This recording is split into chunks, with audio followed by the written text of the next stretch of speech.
Bonjour et bienvenue sur une vidéo sur DaVinci Resolve. Comme d'habitude, je lance la version gratuite et pas la version payante parce que peut-être que tu n'as pas l'argent pour l'acheter ou peut-être que tu découvres et que tu n'as pas l'utilité du logiciel ou peut-être que tu ne sais pas si ce logiciel va te plaire. Bref, on démarre avec la version gratuite. La dernière fois, on a vu le template et puis aussi un petit exemple concret, c'est-à-dire qu'on a importé une vidéo qui existe sur ma chaîne YouTube et on a commencé un petit peu à travailler dessus. Je réouvre mon projet. Rapidement, dans ce projet, on a importé une vidéo qui était la vidéo de mon capture d'écran de mon PC. On a vu rapidement un petit peu comment tout ça, ça marchait avec quelques icônes. Dans les vidéos précédentes, on avait vu ici les préférences de DaVinci Resolve qui sont les préférences du logiciel. Et on avait vu ici les paramètres, ici qui sont les paramètres du projet. Aujourd'hui, on va continuer. On va importer un deuxième média et un troisième média. Je te montre ça. La dernière fois, j'ai simplement importé mon média de cette manière-là. J'ai pris mon répertoire avec donc ma partie Windows, ma partie face caméra. J'importe ici ma caméra au-dessus de mon autre fichier média. Ici, j'ai la partie audio. J'ai deux parties audio, une partie audio brute et une partie audio retraitée. Je vais prendre cette partie audio-là et je vais la mettre en dessous. Voilà. Ça, on le ferme. On vient en plein écran et on voit tout ça de peu plus près. Comme tu le vois, j'ai mes différents médias. Je t'ai montré la dernière fois cette icône-là qui servait à allier les différents médias. Là, j'ai mon média de mon Windows, ici. Là, c'est le média de ma caméra, ici. Et là, c'est le média de ma partie audio de mon micro. Ici, tu as un petit plus et un petit moins. Eh bien, ça va venir zoomer ici, sur ma timeline. Et ici, le petit slider qui va grandir ou rapetisser en fonction de comment tu zoomes ou pas. Je zoome en arrière. Là, on voit l'intégralité de mon slider et on voit que mes médias sont tout petits. Et si je zoome in, on voit que mes médias sont de plus en plus grands et qu'ils prennent toute la timeline. Et ici, mon petit curseur, eh bien, il devient tout petit. Et je peux me déplacer ici sur ma timeline. Voilà. Le premier raccourci clavier que je t'ai appris, c'était CTRL-Z, qui permet d'annuler ce qu'on vient de faire. Celui-là est très très important. Shift-CTRL-Z, ça annule l'annulation, donc ça refait ce que tu viens de faire. CTRL-Z, j'annule. Shift-CTRL-Z, j'annule l'annulation. Ça, ce sont tes raccourcis clavier les plus importants. Comme tu le vois, je viens d'apporter deux nouveaux fichiers, la caméra et le micro. Alors je vais venir ici, fichier, et je vais enregistrer mon projet, parce que mon projet, il avance, qu'on va l'appeler exemple 002, parce que c'est la deuxième itération qu'on fait, et on va sauvegarder comme ça notre projet petit à petit en faisant des itérations. Pourquoi est-ce que je ne fais pas la sauvegarde automatique Parce que je préfère le faire manuellement. Cette option a été rajoutée un peu tardivement sur DaVinci Resolve. Je crois que c'est la version 14 que ça a été rajouté. Et moi, je me sers de DaVinci Resolve depuis la version 11. J'ai appris cette méthode de le faire petit à petit. Et surtout, ça permet de faire toi-même des points de sauvegarde importants pour toi et pas pour le logiciel. Le logiciel, il va être un petit peu bête. Il va faire des sauvegardes de manière régulière. Il y a un petit peu d'intelligence dans la sauvegarde. Mais bref, le mieux, c'est que tu fasses tes sauvegardes à toi quand tu as des moments clés importants pour toi, humain.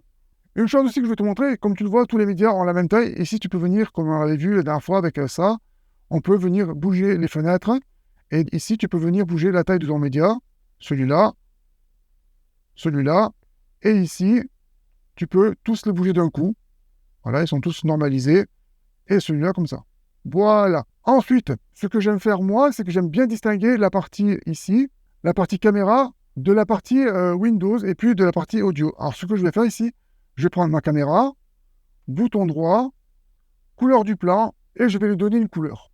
Je suis paresseux, je prends la première couleur qui vient, orange. Je viens ici, je prends mon Windows, bouton droit, couleur du plan.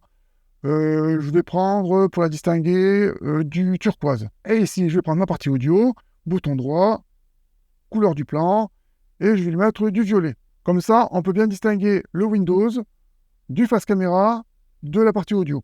On continue. Ici, tu as les petits boutons que je te montre. Là, ça veut dire lecture. C'est une version, par exemple, la bêta, la 10.5, que ça vous dise pas. Et ça, c'est stop. On a lecture avant, lecture arrière. Un deuxième raccourci et clavier très important. Donc, espace, ça lit. Espace, ça arrête. Hop, je déplace mon média, je vais le remettre ici, un petit peu tout aligné pour que ce soit un petit peu joli. Je te montre ici une icône qui est importante, c'est verrouiller la piste. Si je fais ça, je verrouille cette piste-là, et comme tu vois, je ne peux plus bouger cette piste-là, mais je peux bouger les autres. Cette option est très importante. Pour l'instant, je te montre que celle-là, il y en a d'autres icônes comme tu peux le voir. Cette icône-là, ici, ça permet de désactiver la vidéo. Activer, désactiver, activer, désactiver. Un autre raccourci clavier qui est très important, c'est celui-là, CTRL-S. Ça te permet de faire ça, enregistrer sous, d'enregistrer régulièrement ton projet au fur et à mesure qu'il avance. Et quand tu veux faire des étapes importantes, là, on vient de faire une chose importante, on a mis des couleurs sur nos fichiers médias. On va venir ici, fichier, enregistrer sous. On considère que c'est une étape clé. On va l'enregistrer sur exemple numéro 3, la troisième étape de notre projet. Ici, comme je te l'ai déjà montré, tu cliques sur un média, tu déplaces les deux. Et c'est ce que tu peux faire. Tu peux sélectionner plusieurs médias. Je prends tout et je déplace le tout. Je prends celui-là et celui-là uniquement. Je déplace uniquement ces deux. Je prends celui-là, je déplace celui-là. Je prends celui-là et celui-là. Je déplace les trois ici. Notre ami CTRL-Z. La dernière fois, je t'ai montré ici la petite icône, lier ou délier. Alors là, les médias sont liés. Si je fais délier, je délie tous les médias. Tous les médias sont déliés. Je te montre une autre option. Je réactive le lien. Ici, je vais prendre celui-là, bouton droit, lier les plans. Ça veut dire que ces plans-là, les plans qui sont en orange, sont liés entre eux. Je les délie, et ici, ce que tu vois, c'est que j'ai délié la partie vidéo de la partie audio. En revanche, le plan bleu est toujours lié. CTRL-Z. Ici, ce que je peux faire, c'est que je peux prendre ce média-là, je prends ce média-là, je les sélectionne tous les trois, et je fais lier, et j'ai lié les trois médias. Ces trois sont maintenant liés ensemble. Eh bien écoute, je trouve que c'est pas mal pour aujourd'hui, alors pense à t'abonner, à activer la cloche. La prochaine fois, ce qu'on va pouvoir voir, c'est ici, je ne te l'ai pas montré, mais je te le montre rapidement. Ici, la forme d'onde, comme tu peux le voir. Eh bien, la prochaine fois, ce qu'on va faire, c'est qu'on va synchroniser la caméra et la partie Windows. La partie Windows, la caméra avec la partie audio de mon micro. On va synchroniser ces trois pistes audio pour pouvoir avoir l'image synchronisée avec le son. Et on va commencer ensuite à faire le montage de la vidéo, ce qu'on appelle le dérochage. Et après, une fois qu'on aura fait le dérochage, on va avancer petit à petit dans la vidéo. Je l'ai déjà dit, je me répète, il faut penser à s'abonner, à activer la cloche. On continue la prochaine fois. N'oublie pas, quand une idée est bonne, elle appartient à tout le monde. Au revoir!